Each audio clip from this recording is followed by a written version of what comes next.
La haula wa la quwwata illa billah. Amma ba'd. Nah, alhamdulillah kita bertemu lagi di kajian kitab Al-Arba'un An-Nawawiyah bersama Fadilatul Syekh Abu Ahmad As-Spidah Hafidhullah Ta'ala. Pada sesi yang ke-12 ini bertepatan hadis ke-14 yang bertema tentang sebab-sebab darah tumpah. Nah, kemudian semoga Allah terus memberikan kita kesehatan dan kemudahan dalam menuntut ilmu dan pemahaman yang benar. Sebelum kita mulai kajian ini, saya memberikan pesan kepada para santri, audiens yang mengikuti Zoom ini. Bagi audiens yang memiliki kuota lebih atau yang memakai WiFi bisa membuka videonya. Dan yang memiliki kuota yang terbatas boleh menutup videonya. Nah, oke, langsung saja kepada Fadilatul Syekh Abu Ahmad Hafidhullah Ta'ala. Waktu dan tempat kami persilahkan. Baik. Bismillahirrahmanirrahim. Assalamualaikum warahmatullahi wabarakatuh. Innal hamdalillah nahmaduhu wa nasta'inuhu wa nastaghfiruh wa na'udzu billahi min shururi anfusina wa sayyiati a'malina. May yahdihillahu fala mudilla lah wa may yudlil fala hadiya lah. Asyhadu an la ilaha illallah wa asyhadu anna Muhammadan abduhu wa rasuluh, amma ba'd. Al-ikhwah rahimakumullah, kita bertemu kembali di pelajaran Arba'in Nawawiyah, dan kita berharap Allah Ta'ala memberikan taufik sehingga apa yang kita pelajari itu menjadi ilmu yang bermanfaat. Nah, di hadis ke-14 dibawakan hadis Bukhari Muslim, ya, dari Ibnu Mas'ud radhiyallahu ta'ala anhu.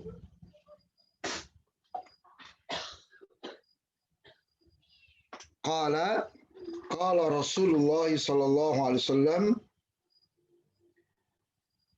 la yahillu damu mri'in muslimin illa bi ihdath thalath: al-thaybu az-zani, an-nafsi bin-nafsi, wat-tariki lidinihi, al-mufariki lil jama'ati. Dari Ibnu Mas'ud, nama beliau adalah Abdullah bin Mas'ud. Semoga Allah meridhoinya, beliau mengatakan telah bersabda Rasulullah sallallahu alaihi wasallam, tidak halal darah seorang muslim kecuali dengan salah satu dari 3 perkara. Orang tua yang berzina, jiwa dengan jiwa, orang yang meninggalkan agamanya, memisahkan diri dari al-jamaah. Ya, hadisnya diriwayatkan oleh Bukhari dan Muslim. Nah, di dalam hadis ini Rasulullah Shallallahu Alaihi Wasallam menggunakan metode pengecualian setelah peniadaan. Ya. Jadi Rasul katakan tidak halal. Artinya apa? Tidak diperbolehkan untuk darah seorang muslim itu dialirkan. Maknanya apa? Tidak boleh seorang muslim yang telah mengucapkan kalimat syahadat itu dibunuh. Kecuali dengan salah satu dari 3 perkara. Nah, di dalam ilmu bahasa Arab, ya, ilmu balaghah, metode ini, yaitu apa? Pengecualian setelah peniadaan itu bermakna pembatasan. Ya. Jadi seorang muslim hanya boleh dibunuh dengan 3 kondisi ini. Nah,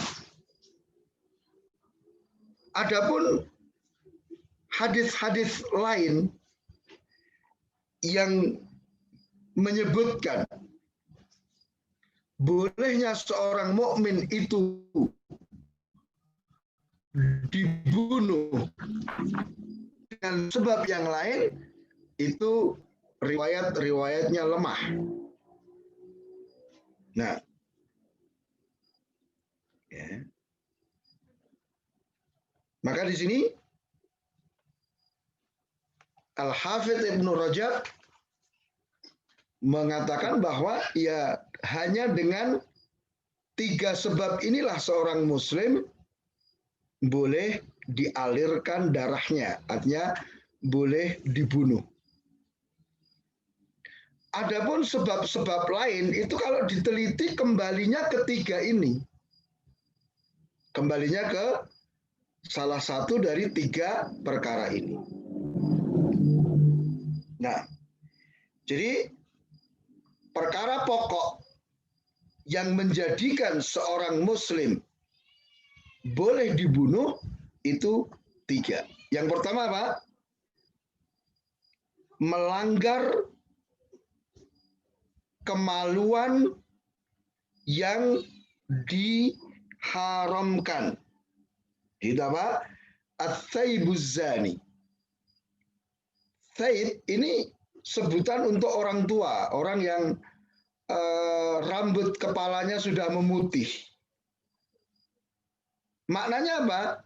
Maknanya adalah orang yang melakukan zina dalam keadaan dia sudah menikah. Karena umumnya orang-orang yang rambut kepalanya sudah memutih, itu apa? Sudah menikah. Sehingga Rasul gunakan istilah ats-tsaybuz zani, orang tua yang berzina. Ya. Jadi orang yang sudah menikah kemudian dia berzina, ini disebut dengan apa? Zina muhsan. Hukumnya apa? Dibunuh dengan cara dirajam, dilempari batu sampai mati. Nah,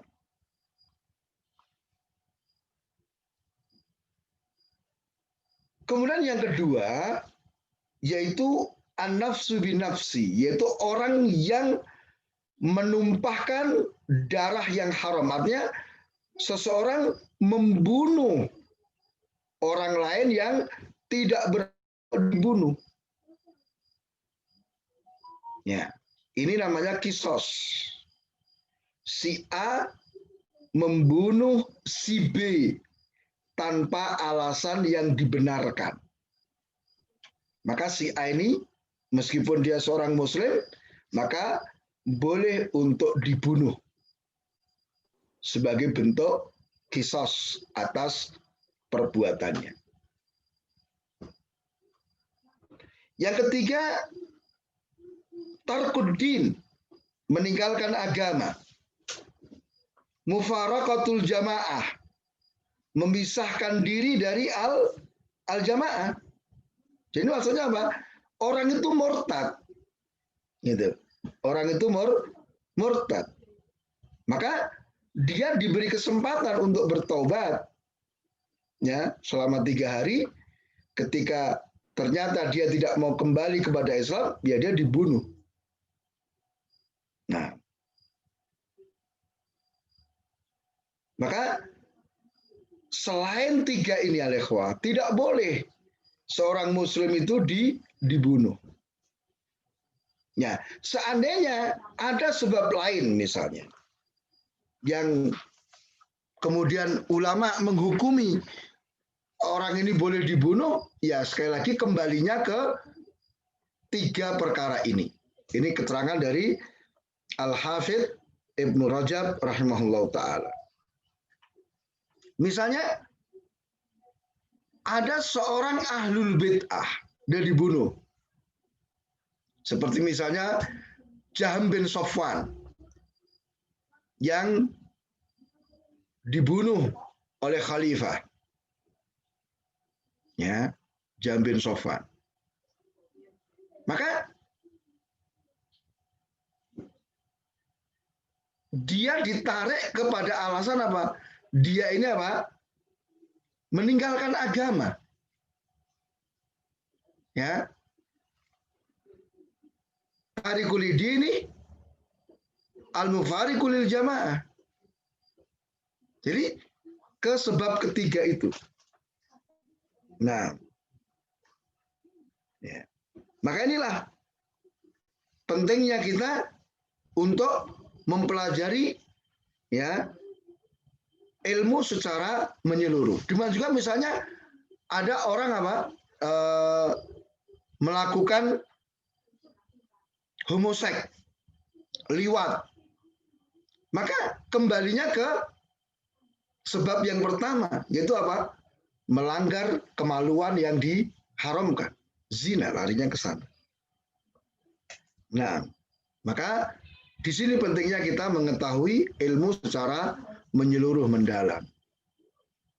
Nah, maka ikhwah, hendaknya kita hati-hati. Jangan sampai kita bergampangan untuk menumpahkan darah. Ya. Dan perlu diingat juga bahwa yang pertama kali nanti dilakukan kisos, pembalasan di akhirat, itu adalah apa? Masalah darah. Nah, kalau kita lihat pada hari ini, banyak sekali orang membunuh karena alasan-alasan yang tidak dibenarkan. Berapa banyak orang hanya rebutan uang parkir, hanya rebutan, kalau orang umum ya, sebatang rokok, mereka saling berbunuhan. Itu. Maka ini tidak diperkenankan. Ya. Darah seorang muslim itu lebih terhormat daripada Ka'bah. Sangat mulia di sisi Allah Tabaraka wa Ta'ala. Sehingga Allah katakan apa? Tentang membunuh satu jiwa. Itu sama dengan membunuh seluruh manusia. Ada yang hafal ayatnya?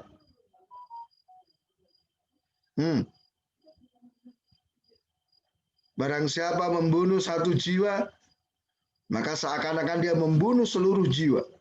Barang siapa menghidupkan satu jiwa, seakan-akan dia menghidupkan seluruh manusia. Ada yang hafal ayatnya?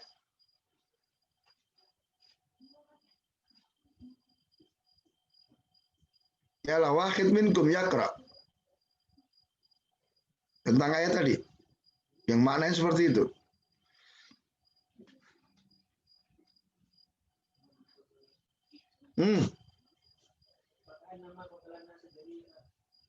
Ibrahim.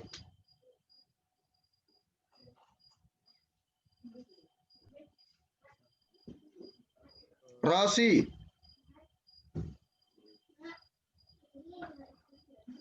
Nggak ada yang hafal ayatnya.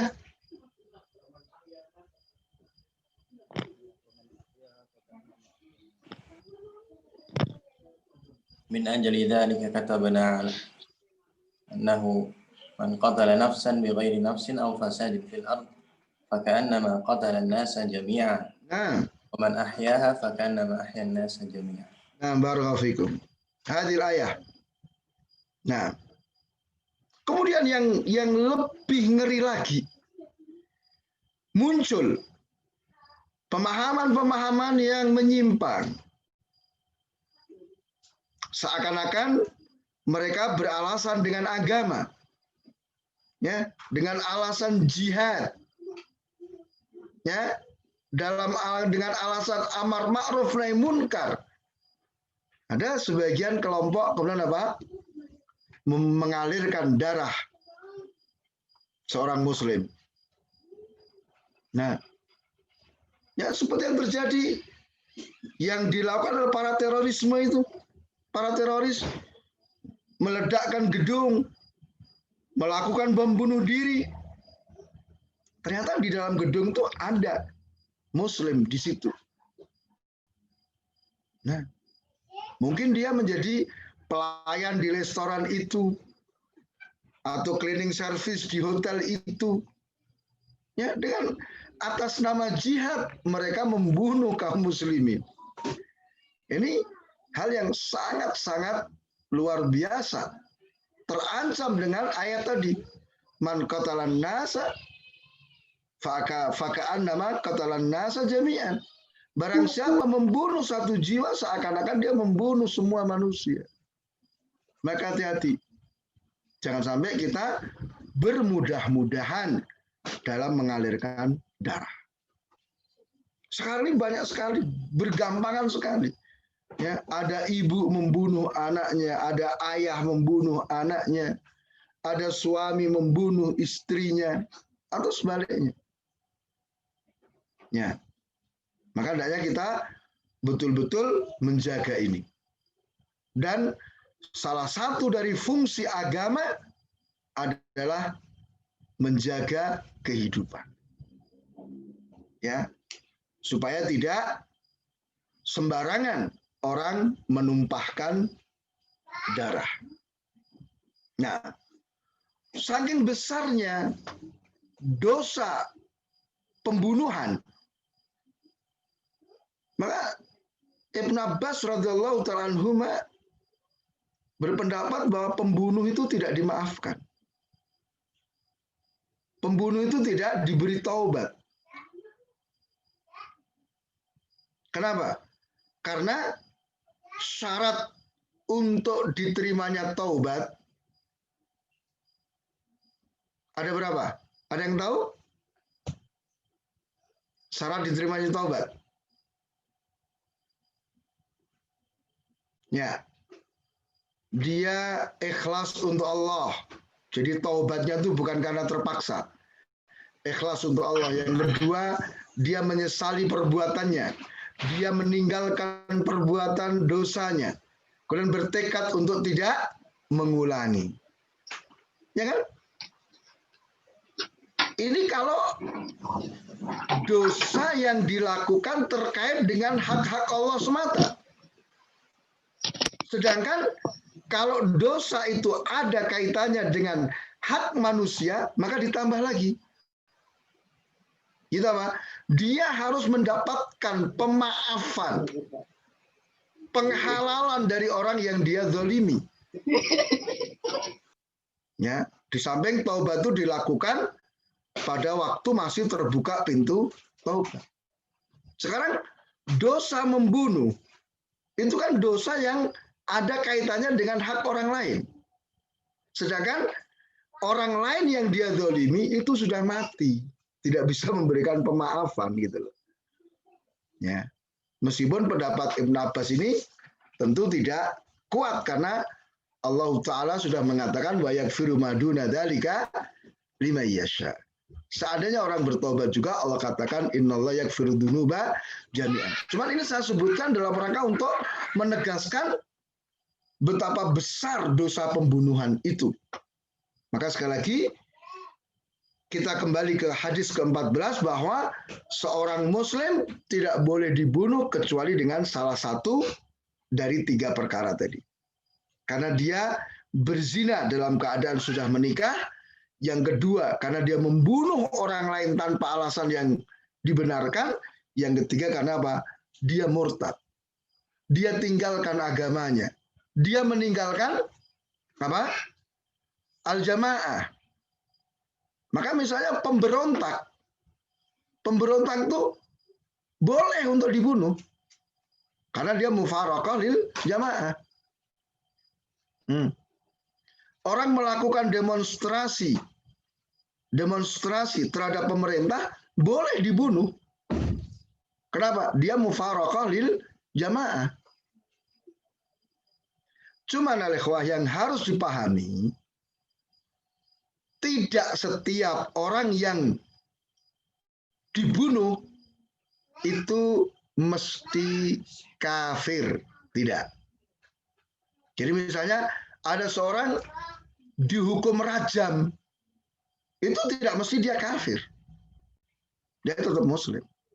Kecuali tadi ya, orang yang murtad tadi, ya murtad tidak mau kembali, maka ketika dibunuh ya dia kafir.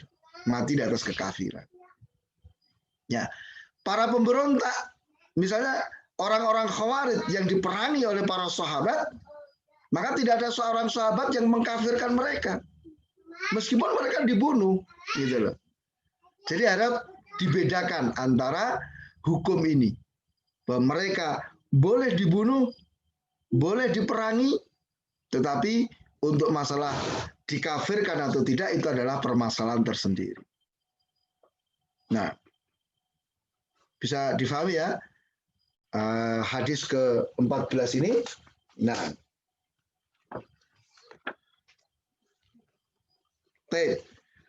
dari hadis ke-14 ini kita bisa ambil beberapa kesimpulan juga bahwa pada asalnya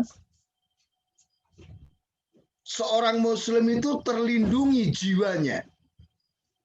Ya toh? Rasul juga sudah mengatakan toh, umirtu an uqatilan nas hatta yasyhadu aw hatta yaqulu la ilaha illallah. Aku diperintahkan untuk memerangi manusia sampai mereka menyaksikan atau mengucapkan la ilaha illallah. Kalau mereka sudah mengucapkan kalimat la ilaha illallah, sudah terlindungi harta dan jiwanya. Gitu. Jadi hukum asal seorang muslim, dia terjaga, terlindungi jiwanya. Tidak boleh dibunuh. Sampai nampak pada diri orang itu perkara-perkara yang menjadikan dia boleh untuk dibunuh. Kemudian juga hal penting, jiwa seorang muslim tidak boleh dibunuh dengan sesuatu yang tidak jelas. Ya. Jadi misalnya kita mau melaksanakan hukuman rajam, itu hati-hati. Harus jelas, harus bisa dipastikan bahwa orang ini telah berzina secara muhsan. Bukan karena dugaan-dugaan. Dan juga misalnya kita mau melakukan kisos. Harus betul-betul dipastikan bahwa orang ini adalah pembunuhnya. Orang ini telah membunuh dengan sengaja seorang muslim yang tidak berhak untuk dibunuh. Harus bisa dipastikan. Jangan karena prasangka, dugaan. Sepertinya fulan yang membunuh. Dan baru langsung dihukum. Maka ini tidak boleh. Nah. Karena termasuk nanti apa? Pembunuhan itu nanti dalam pelajaran fikih itu kan macam-macam toh. Ada yang membunuh sengaja. Ada yang membunuh mirip sengaja. Ada membunuh tidak sengaja. Maka ini hukumnya beda-beda. Maka harus bisa dipastikan. Nah, jadi dalam kehidupan, dalam berinteraksi dengan orang lain, itu dibangun di atas kepastian. Bukan di atas prasangka dan dugaan. Nah,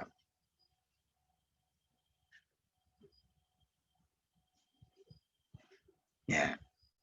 Kemudian hal yang perlu diperhatikan juga bahwa pelaksanaan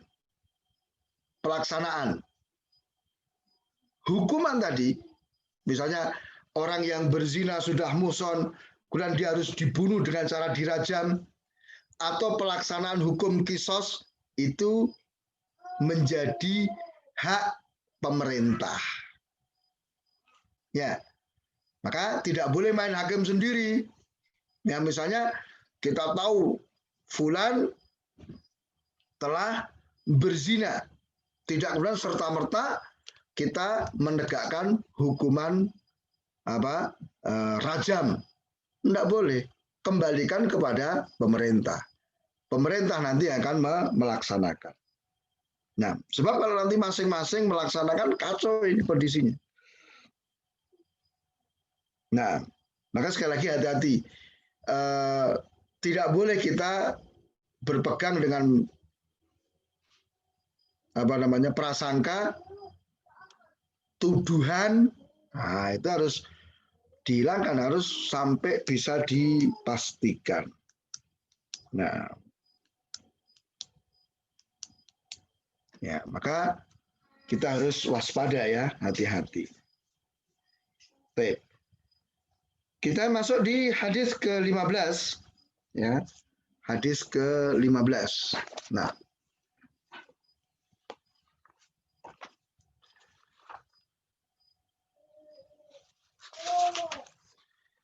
An Abi Hurairah radhiyallahu ta'ala anhu an Rasulillah sallallahu alaihi wasallam qala man kana yu'minu billah wal yaumil akhir falyakul khairan aw liyasmut.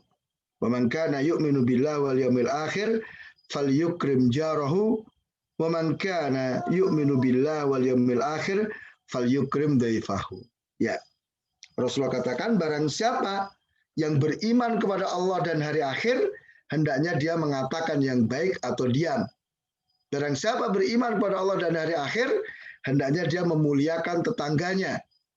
Barang siapa beriman kepada Allah dan hari akhir hendaknya dia memuliakan tamunya. Ya, dalam riwayat yang lain, fala yu'dhi jarahu. Barang siapa beriman kepada Allah dan hari akhir, maka jangan dia mengganggu tetangganya. Nah, hadis ini merupakan salah satu pondasi dalam berinteraksi, dalam pergaulan. Ya, maka dituntunkan dalam pergaulan hendaknya apa? Kita ini ngomong yang baik. Kalau tidak bisa, sudah diam saja. Ngomong yang baik, itu baik intonasinya ataupun pilihan katanya. Ya. Kemudian lihat di sini, Rasul tegaskan kaitannya dengan tetangga. Barang siapa beriman kepada Allah dan akhir, hendaknya dia memuliakan tetangganya atau tadi apa? Tidak mengganggu tetangganya. Ya, atau yang ketiga yaitu apa? Memuliakan tamu. Nah, jadi tiga perkara ini menunjukkan kesempurnaan iman seseorang. Nah,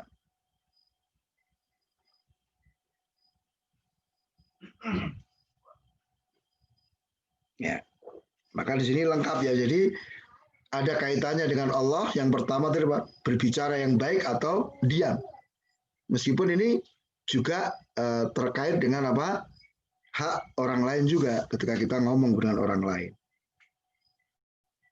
Kemudian yang kedua dan ketiga jelas ada kaitannya dengan orang lain, yaitu dengan tetangga atau dengan tamu. Maka hendaknya kita betul-betul memperhatikan mereka, memuliakan mereka, tidak merendahkan mereka, tidak mengganggu mereka.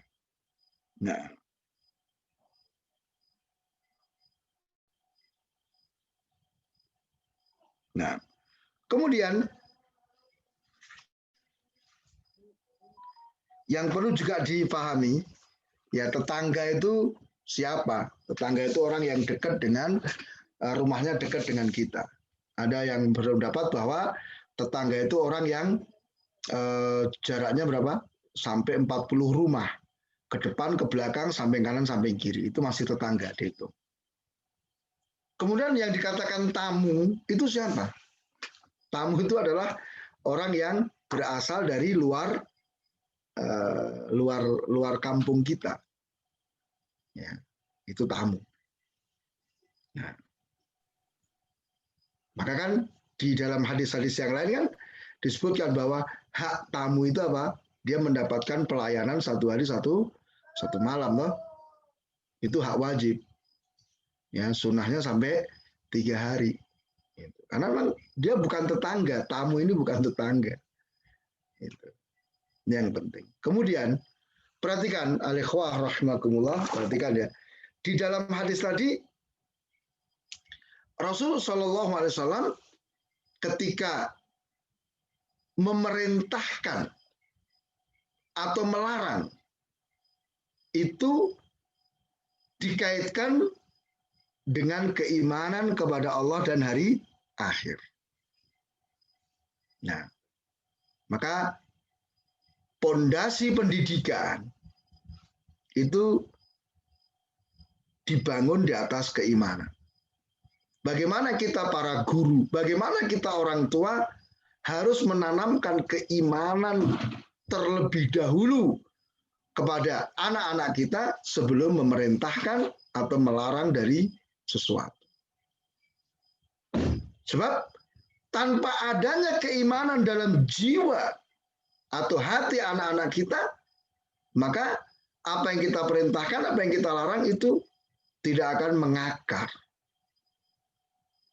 Maka lihat ya, kita perlu koreksi misalnya, kenapa santri-santri kalau di pondok itu Masya Allah, ibadahnya bagus, akhlaknya bagus.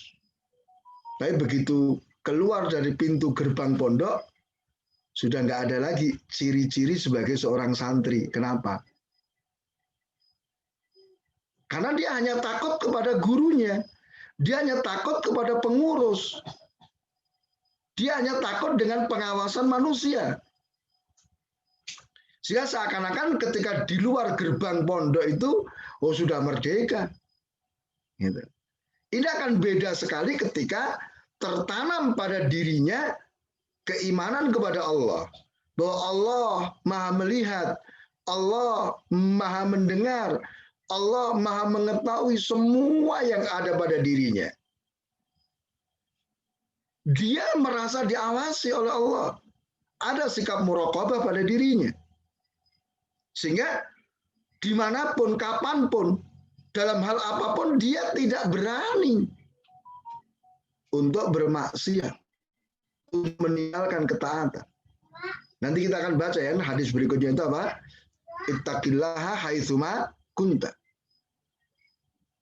Nah, cuman juga ketika seseorang berani berbuat maksiat atau melanggar ketaatan, biasanya dia lupa bahwa setiap perbuatan akan mendapatkan balasan. Ya, keimanannya kepada hari akhir itu hilang, lemah. Jika dia menganggap, nanti nggak ada yang tahu kok, nanti nggak akan dapat balasan kok. Itu. Maka bagaimana kita menanamkan keimanan, khususnya iman kepada Allah, iman kepada hari akhir. Sebagaimana Allah mengajari Rasulnya di awal-awal dakwah di Makkah, menanamkan dua ini. Nah, tanamkan keimanan.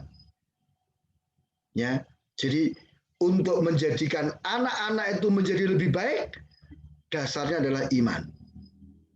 Demikian pula untuk mengobati. Mungkin ada anak-anak yang menyimpang, mungkin perbuatannya melanggar.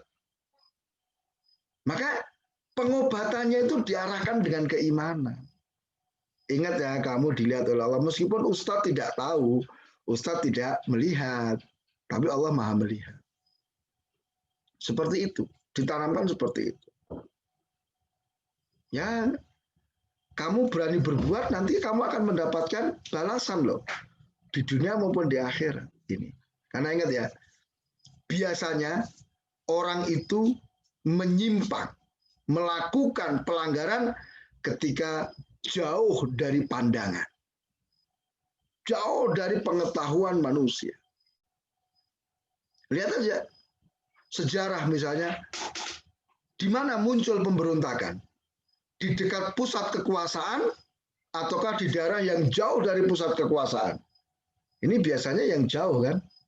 Karena dia merasa tidak diawasi oleh pemerintah. Maka di sini dibutuhkan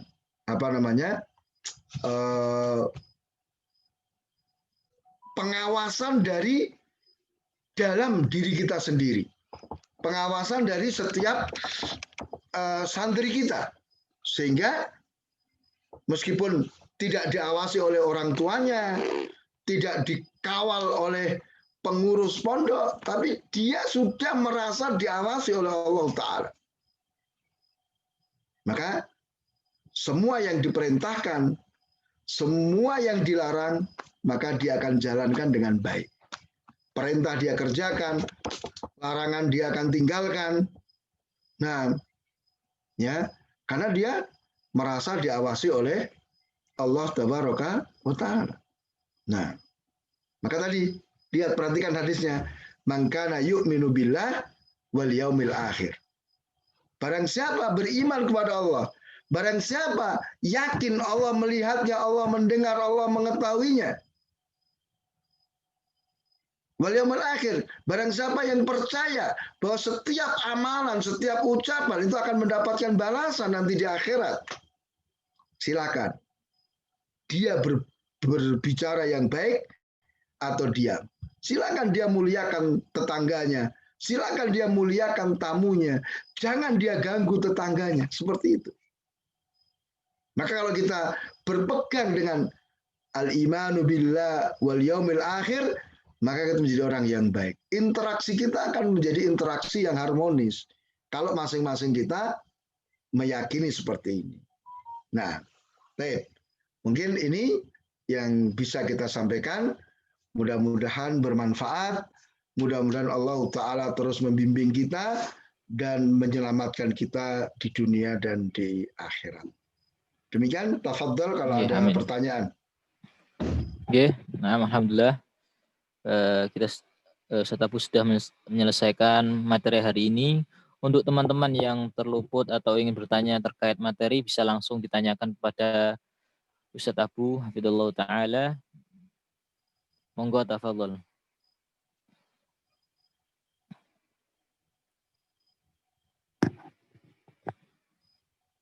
Bisa di chat juga bisa.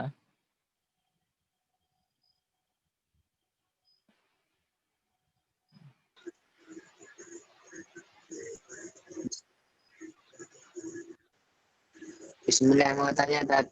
Ya.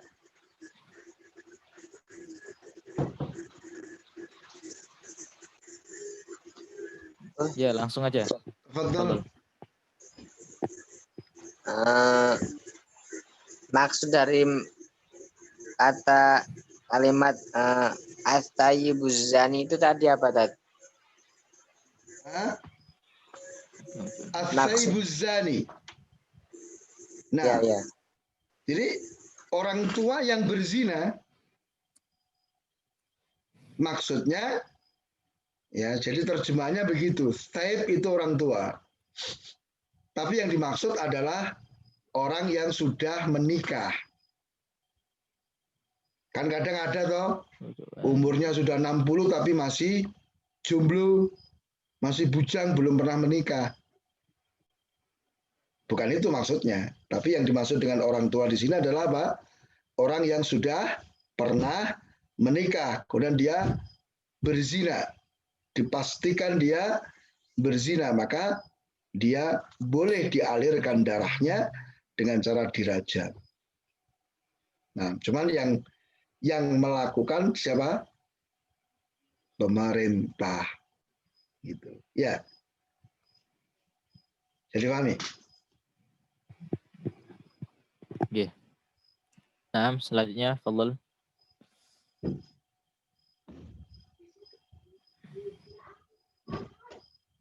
Satu. Ada di chat nggak?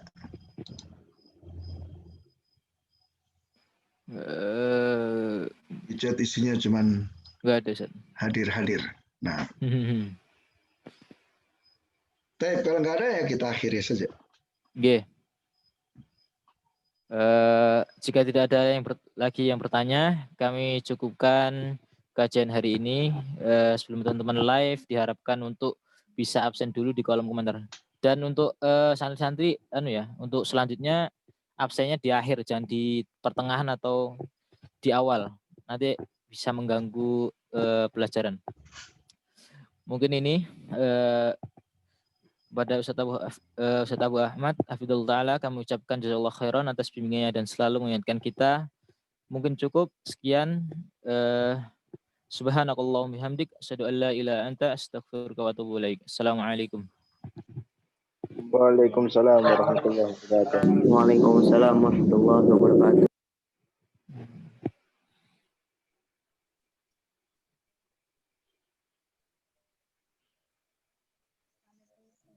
Waalaikumsalam warahmatullahi wabarakatuh.